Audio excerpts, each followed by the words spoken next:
내일이 오늘에게 질문을 던지는 시간입니다. 목요일 공간 칼럼 원종호 대표와 심한선 SF 평론가 함께합니다. 안녕하세요. 안녕하세요. 네, 반갑습니다.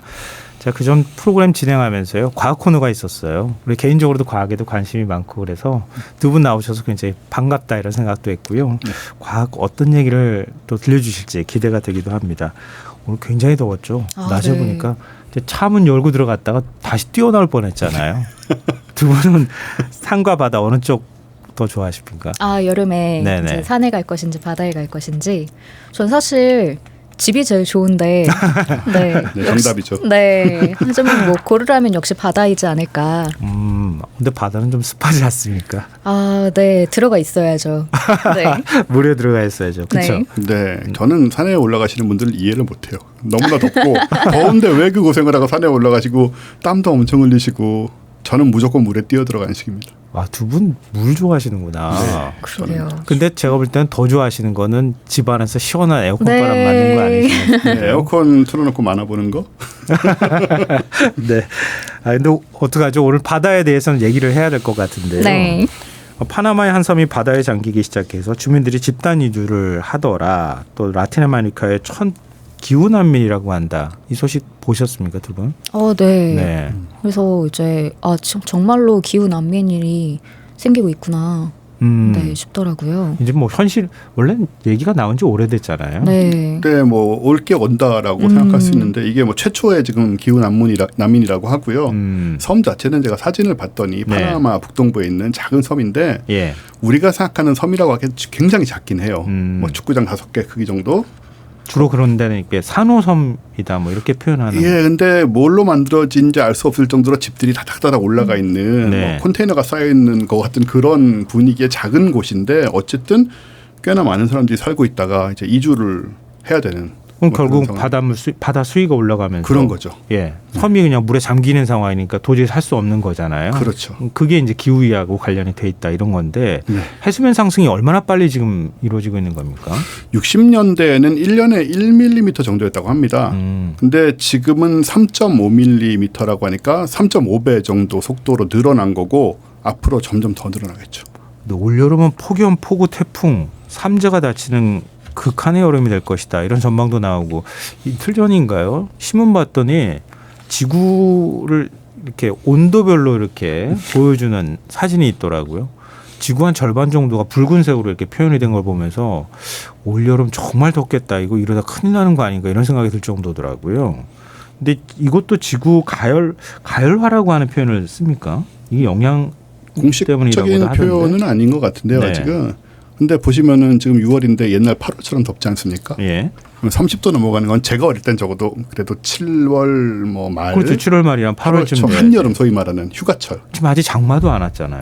근데 지금 30도가 넘어가니까 전반적으로 더워지는 건 맞는 것 같고 전반적으로 물론 뭐 지역에 따라서는 더 추워지는 것도 있다고 하지만 지구가 온난화를 넘어서 가열화되고 있다는 표현이 틀린 것 같지는 않아요. 기후 재난을 다룬 영화 보면 꼭 빠지지 않고 등장하는 캐릭터가 있잖아요. 그러니까 기상학자. 네. 근데 현대 예언자는 바로 기상학자가 아닐까 싶다. 뭐 이런 얘기가 나올 정도인데 미래 세계를 다루는 SF에서도 해수면 상승이 모티브가 된 작품들이 꽤 많습니까? 네. 사실 꽤 예전부터 그런 작품들이 있었는데요.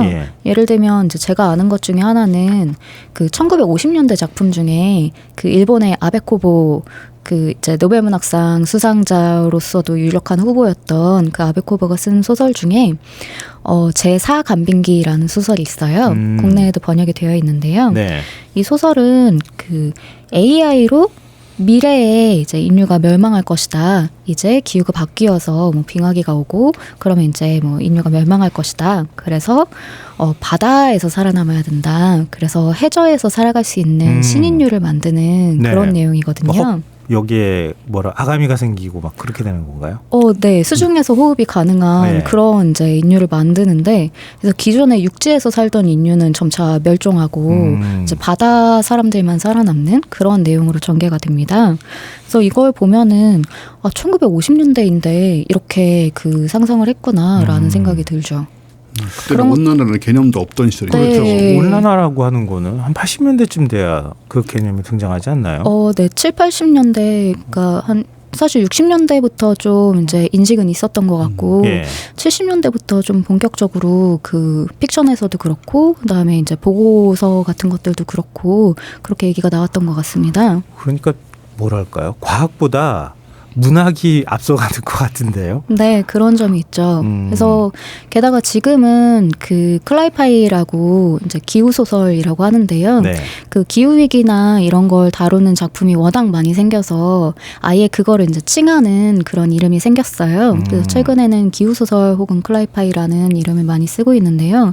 한국에서도 그래서 뭐 해수면 상승이나 아니면 뭐 여러 가지 이제 기후의 문제들 아니면 뭐 지금의 인류가 살아남지 못하는 얘기들 그런 걸 다룬 작품이 꽤 많이 나오고 있습니다. 근데 우리나라도 해수면 상승 속도가 굉장히 빠르다고 하잖아요. 우리도 기후 난민이 되는 시대가 올까요? 그게 맞아요. 고민스럽더라고요. 사실 이제 소설에서는 뭐 여러 가지를 봤는데 예를 들면 그 다뇨 작가의 다이브라는 청소년 소설이 있는데 거기는 배경이 노고산이에요. 서울의 노고산에 사람들이 살고 있는데 해수면이 상승하니까 그 산 위에서만 이제 살 수 있게 된 거예요. 사람들이 산이 섬처럼 변해서 그래서 그 산 예전에는 산이었던 그 섬들의 사람들이 살면서 뭐 바닷속으로 잠수해서 물건들을 가져오고 그런 내용이거든요. 그래서 이게 서울이 배경이 되니까 좀 친숙하면서도 좀 낯선 기분? 그런 게 들더라고요. 뭐 육지 면적이 글쎄 얼마나 사라지게 될지 모르겠지만 인류가 육지가 아닌 바다에 살게 되면 우리한테 어떤 일이 벌어지게 될까요? 엄청나게 큰 변화가 있을 것 같은데요. 네, 사실 그냥 물고기만 먹고 살아야 되는 겁니까? 그렇죠. 예를 들면은 이제 목소리를 잃어버릴 수도 있겠다라는 목소리를요? 네, 왜냐하면 물 속에서는 소리가 굉장히 별로 의사소통 수단으로 좋지 않으니까 다른 방식으로 의사소통을 하게 되지 않을까라는 그런 이제 전삼회 작가의 뭐 하늘의 파랑, 바다의 파랑 뭐 그런 단편도 있고 그러거든요. 그래서 그런 것들을 보면은 충분히 지금의 모습을 유지할 수 없을 수 있겠다. 네, 그런 생각이 많이 들더라고요. 그리고 기본적으로 이제 정말로 물속에 우리가 하는 그런 존재가 돼버리면 뭐 불을 사용한다거나 전기를 사용하는 게 굉장히 불편해지고 그렇죠. 그러면 우리가 지금 만들어 놓은 문명의 이기들을 제대로 활용할 수 없는 그러니까 지금과는 다른 방향으로 문명이 흘러갈 가능성도 있죠. 그러면은 어떻게 되는 겁니까? 다시 고생대로 돌아가는 겁니까? 인류가 거꾸로 가야 되는 거잖아요.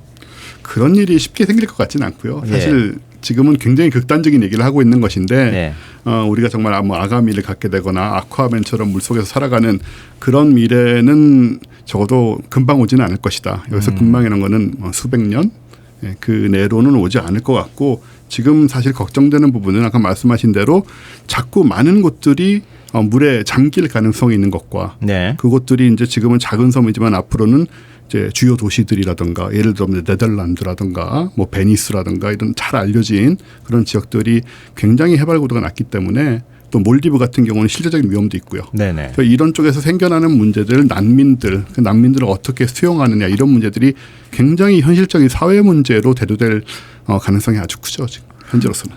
근데 뭐 지구온난화도 이것도 사실이 아니다. 뭐 이렇게 주장하는 사람들도 있잖아요. 어쨌든 지구는 지금보다 훨씬 뜨거웠다. 옛날로 돌아가 보면. 그렇다면 그 뭐랄까요? 지구 지질학 쪽으로 볼 땐 이런 주장이 타당하긴 한 겁니까? 그러게요. 그런 점에서 정말로 좀 알 수 없는 일이지 않은가. 그 이제 논픽션 중에서 그 대혼란의 시대라는 그런 책이 있는데요. 그게 이제 지금 기후위기라는 이런 이제 문제가 당면한 문제가 정말 초유의 그러니까 우리가 겪어본 적 없는 대혼란을 이제 야기하고 있다. 그래서 이 대혼란의 시대에 우리가 여기에 초점을 맞추지 않으면 안 된다라는 얘기를 하거든요. 네, 그 이제 정말 사상 초유라는 말이 어울리는 것 같습니다. 근데 이렇게 지구가 뜨거워지거나 하면 그러니까 우리가 인류도 이제 바닷속에 들어가서 사는 시대가 올지도 모른다 이렇게 말씀하셨지만 인류만 그런 변화를 겪는 게 아니라 생태계 전체가 바뀔 거 아니겠습니까? 그런 문제들이 심각하죠. 일단은 뭐 바닷속의 생물들은 당분간은 안전하겠지만 일단 지상에 사람도 마찬가지로 터전을 잡고 살고 있는 생물들이 굉장히 많고 많은 생물들이 그 터전을 벗어나서는 살기 어려운 경우들이잖아요. 그렇죠. 그런데 여기가 뭐 수몰이 된다거나 사실은 수몰도 수몰이지만 그 수몰된 지역을 벗어난 사람들이 평소에 사람이 살지 않던 땅을 개척하면서 그 숲을 파괴하거나 동물들의 개척지를 파괴하는 상황이 벌어지죠. 그럼 이 동물들이 더 이상 그곳에 살 수 없으니까 다른 데로 옮겨가게 되고 네. 그러면서 그 생태계가 또 붕괴되는 이런 상황들도 걱정을 많이 하게 됩니다. 근데 이제 네. SF 소설 중에 그 제임스 그레이엄 벨러드라는 영국 SF 작가가 쓴 소설이 있는데요. 네. 물에 잠긴 세계라는 소설을 썼는데 그게 바로 이제 말씀하셨던 대로 지구가 이제 좀 뜨거워지고 해수면이 상승하고 인간이 더 이상 살기 어려워진 그런 세상을 다루는데 거기선 재미있는 게 그 온도가 상승하다 보니까 그 생물들이 역진화를 해서 역진화요? 네, 오히려 이제 중생대 트라이아스기 같은 모습이 되는 그런 모습들이 나오거든요. 네. 그래서 예를 들면 뭐 모기가 잠자리만해진다든가 그런 이제 좀 무시하던 그런 이제 곤충이나 생물들이 압도적인 크기로 나오는 그래서 인간이 더 이상 약간 우월한 느낌을 가질 수 없는 그런 이야기가 있거든요. 근데 그건 동물만 커지는 겁니까? 사람은 안 커지나요? 네, 사람은 안 커지더라고요. 아, 사람은 왜 안 커져요? 그 점이 약간 조금 이상한 느낌이긴 한데, 네, 사람은 근데 약간 그것도 이제 새로운 존재를 이제 향해 가는 예. 그런 식으로 끝나긴 하는데요. 전반적으로 네, 인간이 자연 속에 내던져진 듯한 그런 느낌을 주는 소설입니다. 우리 영화 아바타 있잖아요. 아바타에 나오는 주인공들은 굉장히 키가 크고 그렇죠. 이 피부 색깔도 다르고 그렇잖아요. 그러니까 그런 인류가 만들어질 수도 있긴 있는 겁니까? 근데 긴 세월이 걸릴 것 같아요. 아까 말씀하신 것처럼 저런 뭐 모기들이 출현하는 것도 네. 사실 우리는 SF나 이런 쪽에서는 진화 얘기를 만들어야 되니까 진화를 굉장히 빨리 보여주지만 사실은 아주 천천히 일어나는 현상이라 네. 제 생각에는 적어도 우리가 지금 기후 변화를 걱정하면서 거대한 모기나 뭐 괴물 같은 그런 동물들을 두려워할 때는 아닌 것 같고 지금은 이 자연 생태계도 생태계지만은 사회적인 문제들이 당장 눈앞에 드러나는 그런 상황들이 조금 더 시급해 보이는 느낌이 있습니다. 그러면 원래 우리 주제로 좀 돌아가면 이 파나마 섬 원주민들은 좀 어떻게 살아가야 되는 겁니까? 지금 이주를 하면 어디로 이주를 한 겁니까? 배를 타고 15분 거리에 새로 이주 지역을 만들었대요. 예. 그래서 166억 원을 들여서 주택 단지를 만들었는데 네. 저도 이거 사진을 봤는데 우리 옛날에 그 똑같은 집들 이렇게 쭉 만들어 놓은 네, 조립식 주택으로. 네. 그런 느낌으로 콘크리트로 300채 주택을 만들어 놨는데 따지고 보면 이분들이 원래 살던 것보다 뭐 콘크리트고 하니까 조금 나아 보일 수도 있을 것 같아요. 근데 지금 뭐 물 하수 처리 이런 것들이 잘 안 돼 있고 그리고 무엇보다도 이분들이 지금 생계를 어떻게 이어가느냐. 원래는 그 섬에서 이제 낚시를 하고 그렇죠. 뭐 이런 식으로 생계를 하던 분인데 여기는 지금 좀 상황이 많이 다르다 보니까 이분들이 과연 본인들의 삶의 그 질을 유지할 수 있는가라는 부분은 사실 그다지 지원 대책이 없어 보인다라는 이런 부분들이 심각한데 앞으로는 이런 문제들이 대규모로 나타날 가능성이 있다는 게 문제죠. 근데 이게 뭐 작은 섬의 문제가 아니라 앞으로 해수면이 올라가면 기후 난민들이 훨씬 더 늘어날 거 아닙니까? 네. 그럼 이거는 누가 수용하느냐?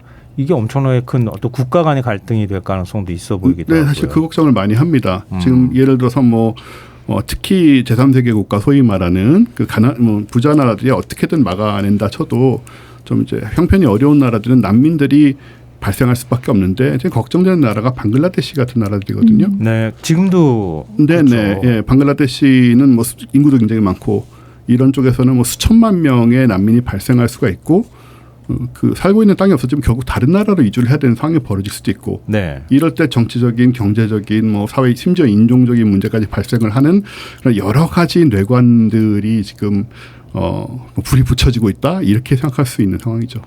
네, 거기다가 인도네시아 같은 경우도 원래 수도 자카르타인데 네. 그 지반 침하와 해수면 상승 때문에 이제 수도를 이전할 예정이라고 그렇게 얘기를 하더라고요. 근데 사실 뭐 SF에서는 이제 이런 이제 상황을 다룰 때 뭐 해저 도시로 뭐 이주한다, 뭐 유전자 조작을 한다 이런 식으로 얘기를 하긴 하지만 근데 이제 현실적으로는 아무래도 땅이 줄어들수록 뭐 식량난이라든가 아니면 이제 뭐 전염병이라든가 뭐 아니면 그로 인한 전쟁 같은 것들 그런 게 좀 이제 중점은 아니었지만 이제 예견이 되었었는데 이제 그런 시대가 오고 있는 것이 아닐까 싶기도 하고요. 앞서 우리가 문학 작품에서 얘기하는 미래는 좀 너무 멀리 있는 것 같다는 생각이 들고 방금 전에 말씀하셨던 이게 바로 우리가 닥쳐올 네. 미래가 아닌가 싶어요. 네. 계속 갈등하고 싸우고 식량 부족 때문에 전 세계에서 굉장히 심각한 문제가 되고 그렇죠. 지금도 뭐 물가가 막 오르고 있는 상황이잖아요. 네. 근데 더 물가가 오르면은 우리도 당장 이건 뭐 기존의 경제 체제가 무너져 버리니까. 네, 그런 문제가 너무 심각하고 그리고 이제 예를 들어서 주식으로 삼고 있던 그런 작물들이 더 이상 우리 땅에서 재배가 되지 않는다. 그 기후 변화 때문에. 그런 경우에 우리는 쌀이지만요. 그런 식의 문제들이 생기면은 이제 비싼 값으로 수입을 해 들여와야 되고 그랬을 때 이제 또 식량이 무기화되는 서로 간에 그렇죠. 이런 문제들도 가능성이 굉장히 높죠. 아, 네. 그런 소설로 이제 무기는 아니지만 파울로 바치갈로피의 그 와인드 업 걸이라는 소설이 있는데 네. 그거 같은 경우에는 그 칼로리 있잖아요. 그러니까 그 열량, 네. 에너지가 화폐가 돼요. 그 사회에서는 이제 뭐 역시 이제 뭐 식량난이라든가 뭐 해수면 상승이라든가 이런 문제를 전 세계적으로 겪고 나서 사람들이 더 이상 예전 것을 활용하지 못하고 에너지를 화폐로 삼는 그것만이 이제 공통적인 통화가 되는 그런 사회를 그립니다. 파나마의 작은 섬 얘기로 우리가 얘기를 시작했는데 네. 실제로 앞으로 우리한테 닥칠 일들을 보니까 기후의 어떤 변화가 여기서만 그치는 게 아니라 우리의 삶을 완전히 바꿀 수도 있겠구나. 이런 걱정이 덜컥 드는 것 같습니다. 네, 오늘 말씀 여기까지 들어야 될 것 같아요. 지금까지 원정호 대표, 심한선 SF 평론가와 함께했습니다. 오늘 두 분 감사합니다. 네, 감사합니다. 감사합니다.